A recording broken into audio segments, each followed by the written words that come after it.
Magandang umaga po sa ating lahat ng mga PCBC members at ganoon din po sa lahat ng mga kapatiran sa abroad. Maraming salamat po. At ganoon din po sa mga sumusubaybay sa ating pong online devotion. Good morning po sa ating lahat. Sa umagang ito, ating pong pag-aralan ang buhay ni Zaccheo, isang mayaman, ngunit siya po ay na-qualify upang makapasok sa langit. Ang sabi ng Panginoon, mahirap sa isang mayaman ang pumasok sa karya ng langit. Mas madali pa ang isang kamelyo na pumasok sa butas ng karayom.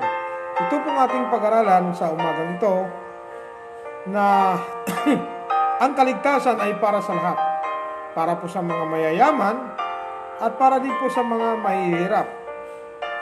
Ngunit ating pong pag-aralan sa umagang ito kung paano naligtas ang isang mayaman. So, ang langit ay para po sa lahat.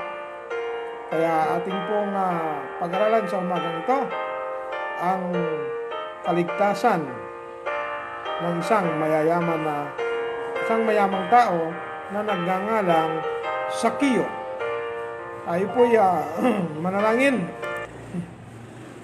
O Diyos na makapangyarihang Ama, maraming salamat po sa umagang ito.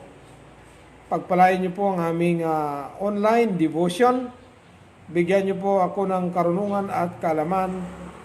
Ganon din po sa lahat po ng mga sumusubaybay sa programang ito, online devotion.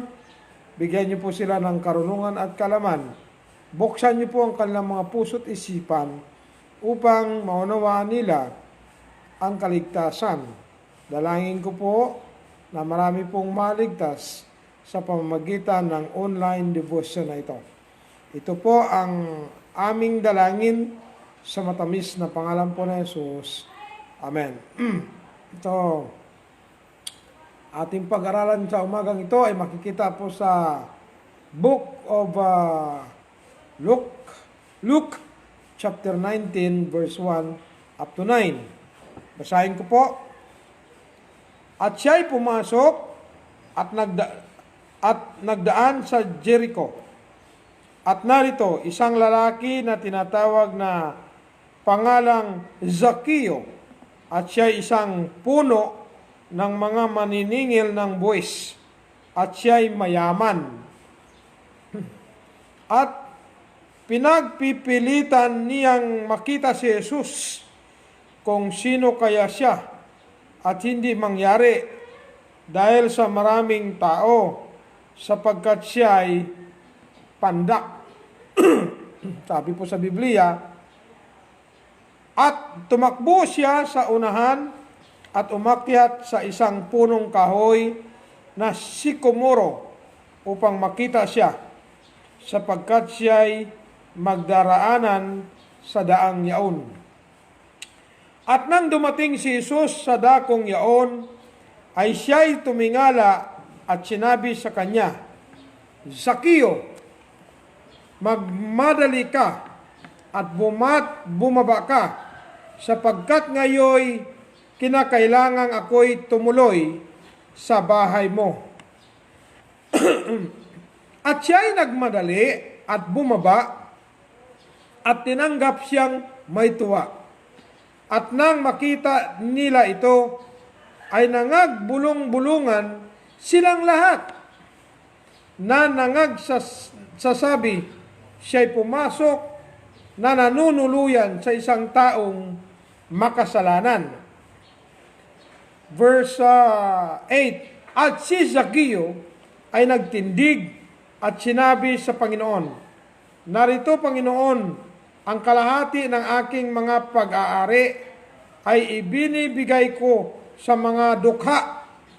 At kung sakali nakasingil akong may daya sa kaninumang tao, ay ipinasa sa uli ko ng makaapat. At sinabi sa kanya ni Jesus, dumating sa bahay na ito ngayon ang kaligtasan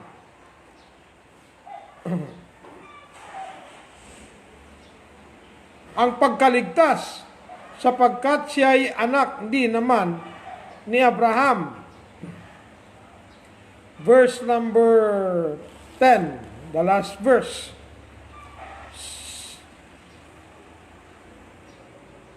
Sapagkat ang anak ng tao ay naparito upang hanapin at iligtas ang nawala.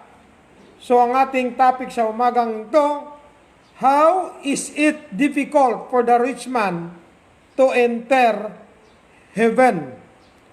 Maraming nagsasabi na ang mga mayayaman daw hindi makapasok sa langit.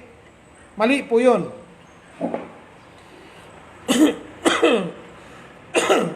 Ang sinabi lang ng Panginoong Hesus, mahirap sa isang mayaman ang pumasok sa langit. Hindi po sinabi ng ating Panginoon na hindi sila makapasok. Ang sinabi ng ating Panginoong Hesus, mas mahirap sa isang mayaman ang makapasok sa langit. Mas madali ang isang kamilyo na makapasok sa butas ng karayom. Inahalintulad ng Diyos ang isang kamilyo at ang isang mayaman. Ang isang mayaman, mahirap daw po makapasok sa langit. Ibig sabihin, may chance, may pag-asa. Mahirap makapasok, pero pwedeng makapasok. Hindi po sinabi na wala silang chance na makapasok sa langit. Mayroon po. Kaya, salamat sa Diyos, may pag-asa yung mga mayayaman. So sa lahat ng mga may kayamanan dyan, kung marinig niyo po itong mensahe, ito po ay para sa mayayaman na malaman nila na mayroon po silang pag-asa na makapasok sa langit. At mayroon po tayong modelo sa ating pag-aaral, isang rich man, taga-singil ng buwis sa kapanahon ng ating Panginoong Jesucristo. So, ito po ang kwento. Si Jesucristo po ay pumasok sa Jericho. At ito po ay nabalitaan at narinig ito ni Zaccheo. Sino si Zaccheo? Si Zaccheo po, isang Hudyo, at siya ay puno ng mga maniningil ng buwis. Kung sa atin pa sa ngayon, siya po yung in charge sa BIR. At siya ay mayaman. So, mayaman siya, ayon po sa Biblia. At may problema siya. Ang kanyang problema, siya ay pandak. Pandak, ibig sabihin, height niya siguro baka kasing height lang ni Dagul o kaya 4'9 o 4'8 o 4'5, hindi natin alam. Pero sabi sa Biblia, pandak. So, ang balita ay ganito. Narinig ni Zaccheo, nalaman po ni Zaccheo ang patungkol kay Jesucristo. Na si Jesucristo po ay nagpapatawad ng mga makasalanan at siya po ay nagpapagaling ng mga may kapansanan at welcome po sa kanya ang lahat ng uri ng taong makasalanan at gusto po ni Zaccheo na makita ito si Jesus. At ang problema niya dalawa. Number 1, napakadaming tao. Pangalawa, pandak siya. Alam niyo po, maraming nagsasabi na ang kasabihan ay ganito. If there is a will, there is a way. If there is no will, there is no way. Sa Tagalog pa, kapag may gusto, may paraan. At kung walang gusto, maraming dahilan. So si Zaccheo, curious siya, at saka malamang naririnig po niya sa mga tao na ikaw talagang kurap ka. Mayaman ka dahil sinisingil mo kami ng sobra, at saka yung nire-remit mo na pera ay hindi mo nire-remit ng tama. So, marami pong alipusta ang naranasan ni Zaccheo, kaya nagkaroon po siya ng idea na nais po niyang magbago. Ang problema ay hindi po niya alam. Kaya ang sabi po ng ating Panginoon sa Biblia, kahit po ang isang eunuko, paano ko malaman na paano ko maunawaan ang salita ng Diyos kung walang magpapaliwanag sa akin? So, yan po ang nagiging problema ni Zaccheo. So, ano ang ginawa ni Zaccheo? Ang ginawa niya, tumakbo siya sa unahan. Wala pa tao, tumakbo po siya kasi ang mga tao nakaabang doon sa Jericho, sa gate. So, ang ginawa niya, tumakbo siya. At umakyat sa isang punong kahoy na sikomoro upang makita siya. Umakyat! Yan ang kanyang kaparaanan. Umakyat siya para lamang makita niya ang Panginoon. Alam niyo po mga kapatid, kahit gaano kahirap, kahit maraming problema, kahit busy tayo, kahit sa araw ng linggo ay napaka-busy natin, araw ng pag-Bible study ay busy natin, ngunit kung tayo po ay mayroong pagnanais na makita ang Panginoon sa ating buhay, gagawa at gagawa po tayo ng kaparaanan. So, ang ginawa ni Zaccheo, umakyat siya sa sycamore tree. Ang sycamore tree, mataas pa kaysa mga tao. Kita mo? Umakyat siya. Hindi po siya nahiya. Siya po isang professional. Siya po ay isang bantog na tao. Siya po isang taong kilala. Hindi po niya yan inisip. Ang iniisip niya lang ay makita niya ang Panginoon sa kanyang buhay. Kasi ang kanyang nadarama ay may kulang. Nasa kanya na ang kayamanan.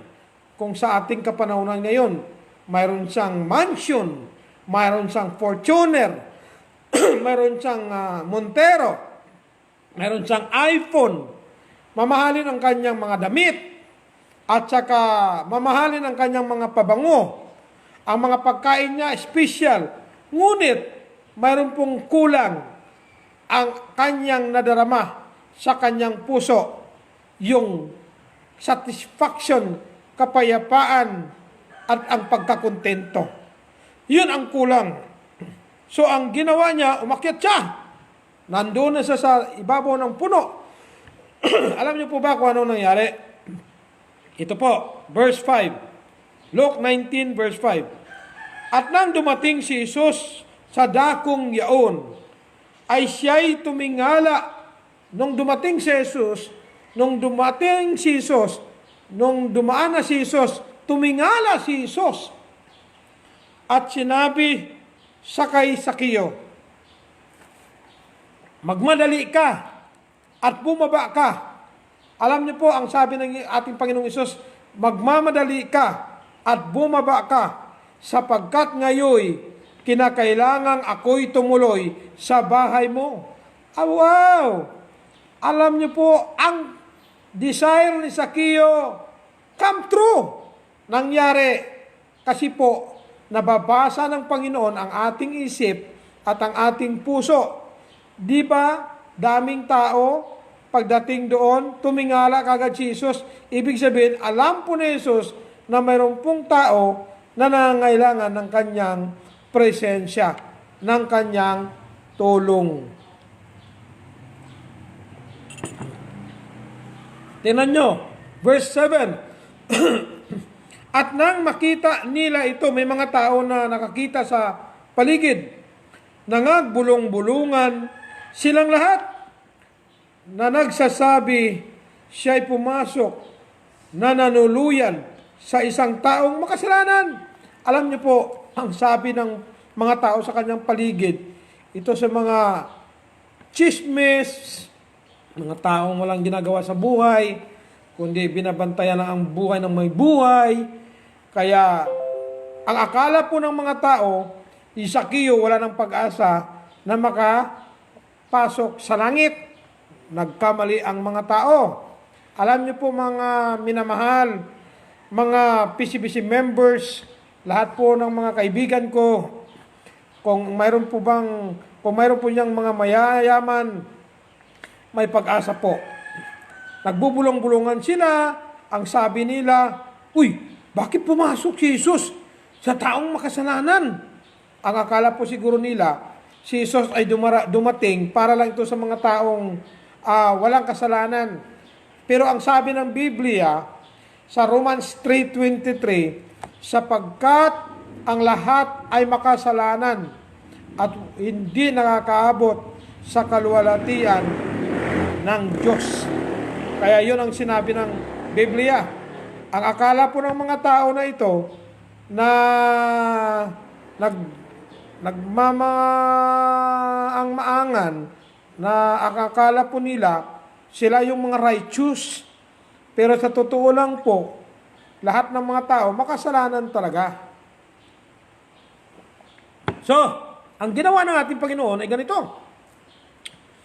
Verse number 8. Alam niyo po, ang sabi ng mga tao, nagbubulong-bulungan sila. Sabi nila, wala nang pag-asa yung Sakeo na yan. Bakit pumaas na nanuluyan ang Panginoon sa isang taong makasalanan? Alam niyo po, ang ginawa ni Sakeo ay ganito. At si Sakeo ay nagtindig. So, si Sakeo tumayo at sinabi sa Panginoon, narito, Panginoon, ang kalahati ng aking mga pag-aari ay ibinibigay ko sa mga dukha. At kung sakali nakasingil akong may daya sa kaninumang tao, ay isinasauli ko ng makaapat.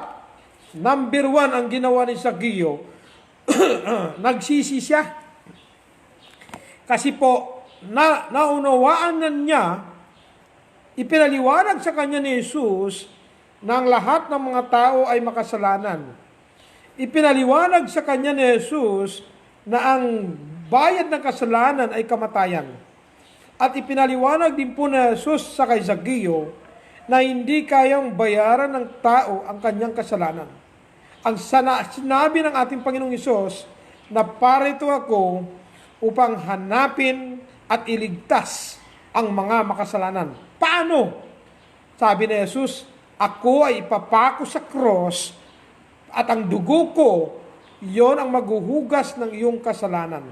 So, nung nalaman ni Sakeo ito, tumindig siya. Sabi niya, Panginoon, ano pong gagawin ko? Number 1, pagsisiyan mo si Sakeo ang lahat mong kasalanan. Ano pong ibig sabihin po, Panginoon? Ang kalahati ng kayamanan mo, ibibigay mo sa mga dukha. At, iyon ang kanyang ginawa. Kung ano man ang kasalanan natin, magbago ng pag-iisip. Ang repentance, ang ibig sabihin, ang pagbabago ng pag-iisip.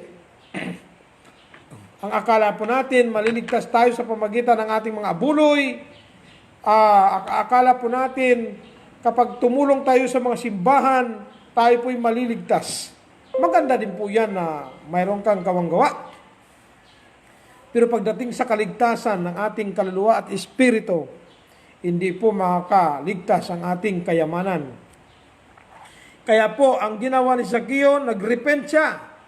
Pinagsisihan niya ang kanyang kasalanan. Ang kalahati ng kanyang kayamanan ay ibibigay niya.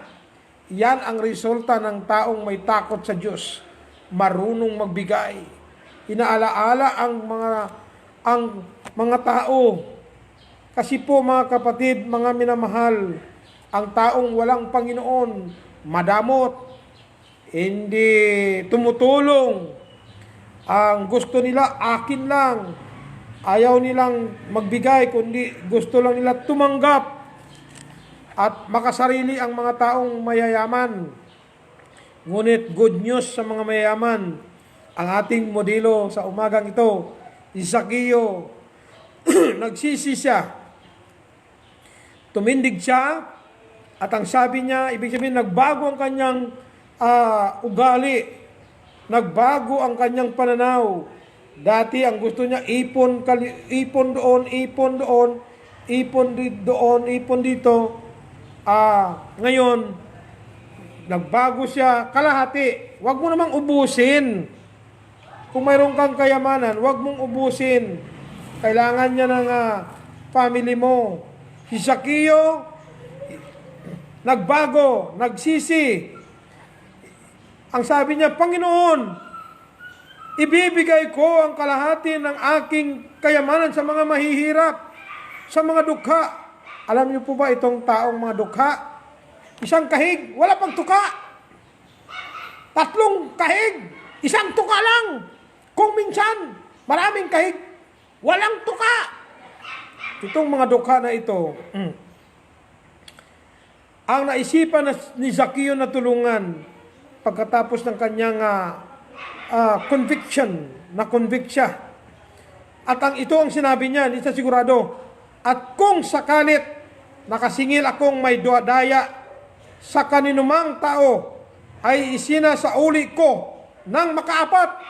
Alam niyo po ang prinsipyo ni Zaccheo. Alam po niya ito sa lumang tipan.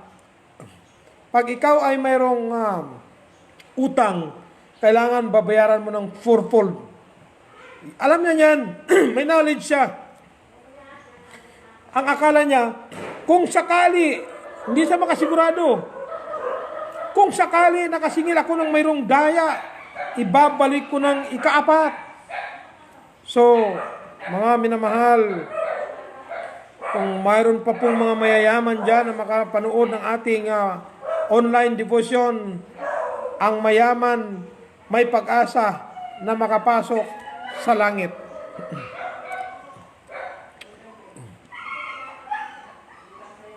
Alam niyo po mga kapatid, mga minamahal, mga kaibigan, ito po ang sinabi ng ating Panginoong Hesus, ang response. At sinabi sa kanya ni Jesus, dumating sa bahay na ito ngayon ang pagkaligtas. Alam niyo po, dahil po sa kanyang response, ang sabi ng Panginoong Hesus, si Zaccheo ay ligtas. Bakit po? Ang kanyang ginawa, una, nagsisi siya sa kanyang lahat-lahat ng mga kasalanang ginawa.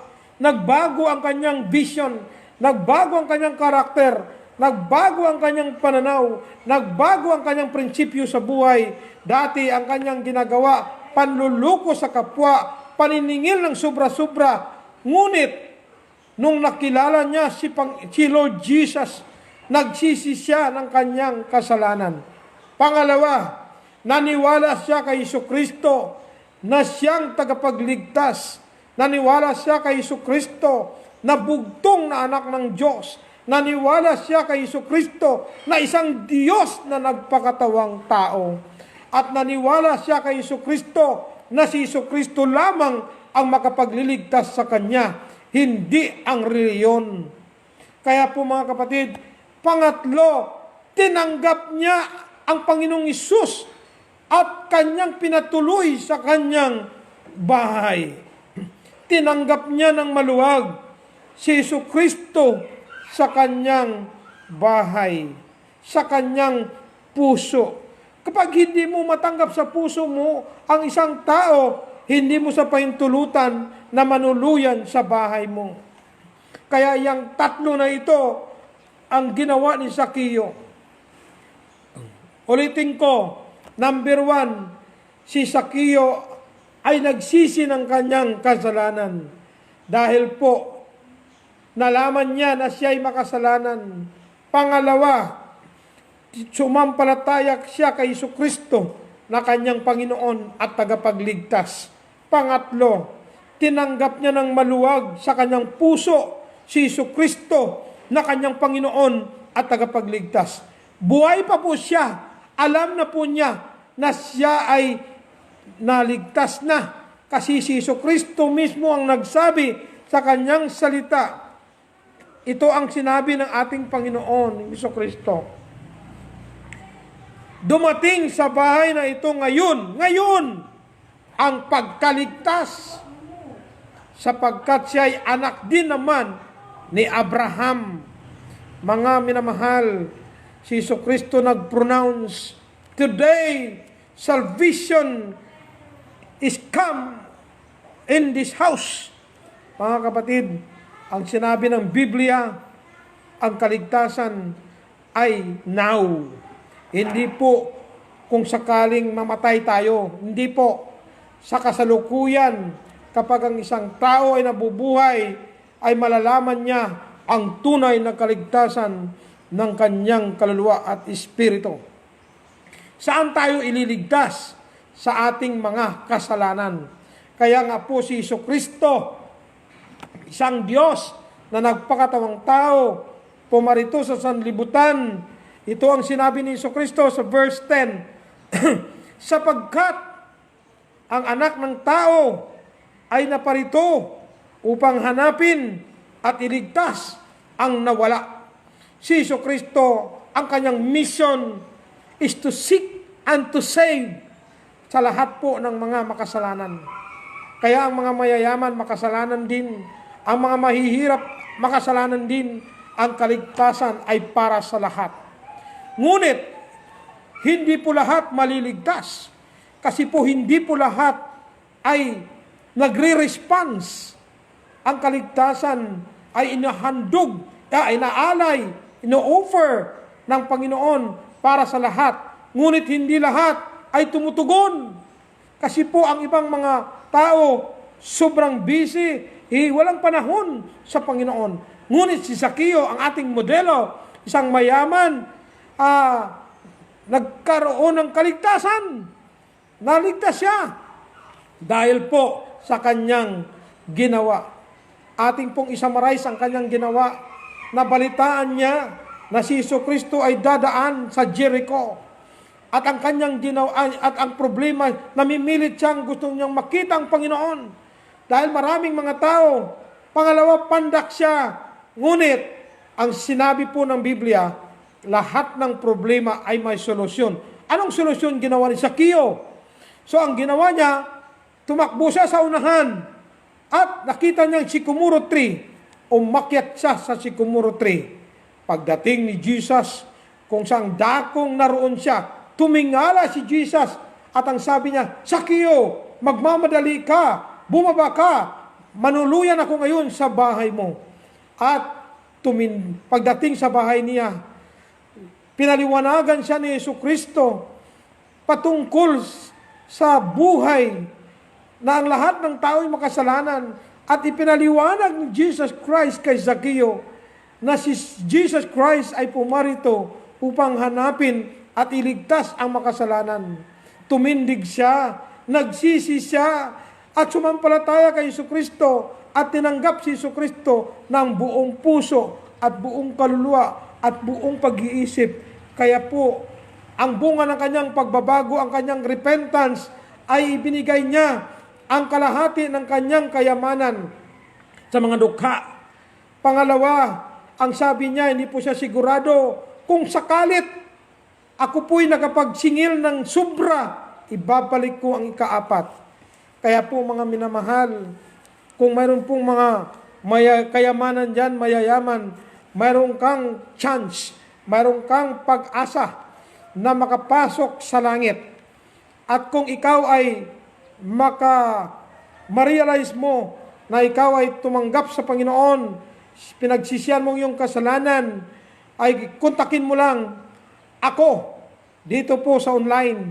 At kung saan ka man, i-recommend kita kung anong church ikaw sasamba.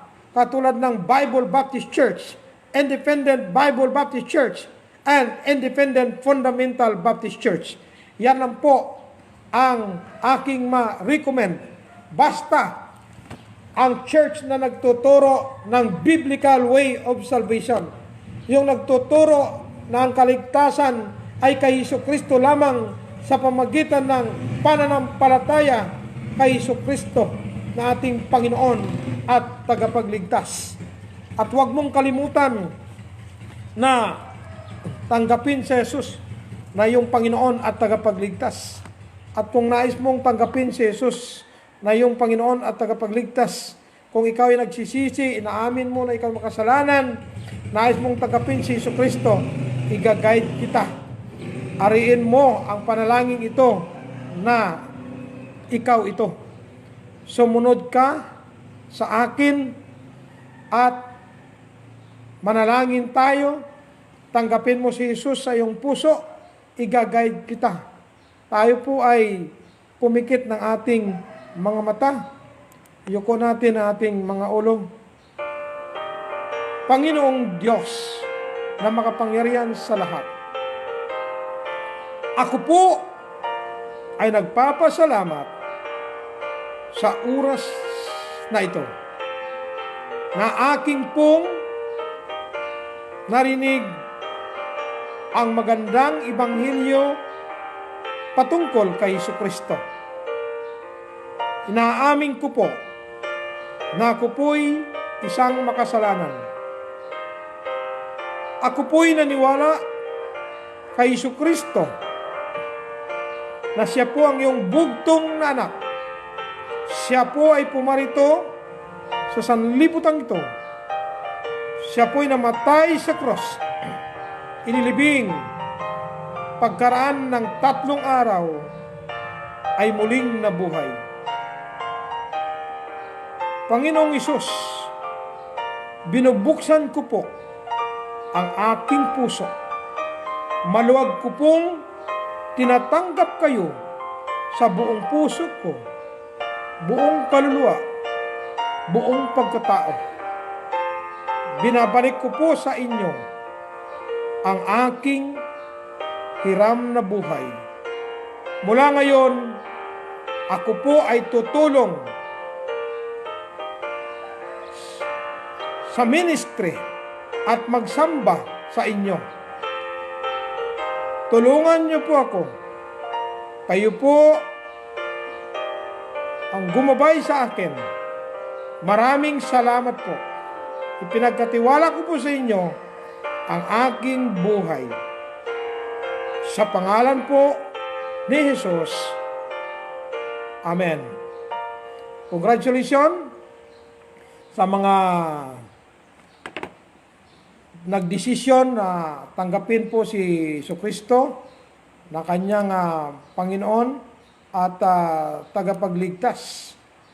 Alam niyo po, sabi sa Biblia, sa lahat po ng tumanggap kay Jesucristo na kanyang Panginoon at tagapagligtas, sinabi po dito sa Luka 10:20, ito pong sinabi ng banal na kasulatan, sa Lucas chapter 10 verse 20. Gayon may, huwag ninyong ikagalak ito, na ang mga espiritu ay nagsisisuko sa inyo, kundi inyong ikagalak na nga susulat ang inyong mga pangalan sa langit.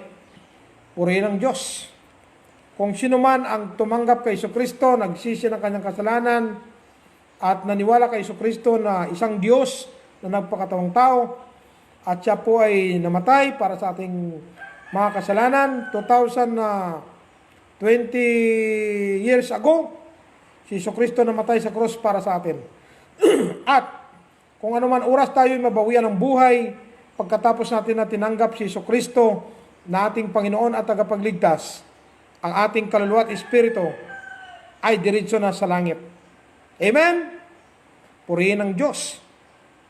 Sa muli, ito po ang lingkod ng Diyos, Pastor Nilo Hombre Flores ng Philippine Christian Baptist Church, San Miguel, Bulacan. So maraming salamat po sa kay Pastor Jerry Mendoza, Brother Marvin Furo. Thank you for watching. I miss you. Nawa, tuloy-tuloy lang kayo magsamba sa Baptist Church. Salgado Manny, thank you for watching. May pamangkin sa Massachusetts, Rochelle Flores del Rosario Covington, thank you for watching. May pamangkin sa Taiwan, Jared Flores, thank you for watching. Ang ating devotion, morning and evening. Ang ating worship, Sunday morning, dalawa. 8:30 and 9:30. Ang ating prayer meeting worship, mamayang gabi, 6 o'clock. So kung ano man ang available time ninyo, pwede kayong sumubaybay sa online live streaming. At saka, request ko lang po, ipag-pray nyo po ako, good health, protection, wisdom. At saka yung provision ng Panginoon. Andin po, nawa, suportahan natin ang ating Dodong channel sa wall ko po, sa Nilo H. Flores, Nilo Hombre Flores, at saka Nilo Flores. Tatlong FB account. Kung mapapanood po ninyo sa offline, sa YouTube, i-click ninyo yung YouTube, pagkatapos panoorin, pagkatapos po, paki-click yung like, and then po, comment, and then subscribe. Okay lang po ba? Maraming salamat po.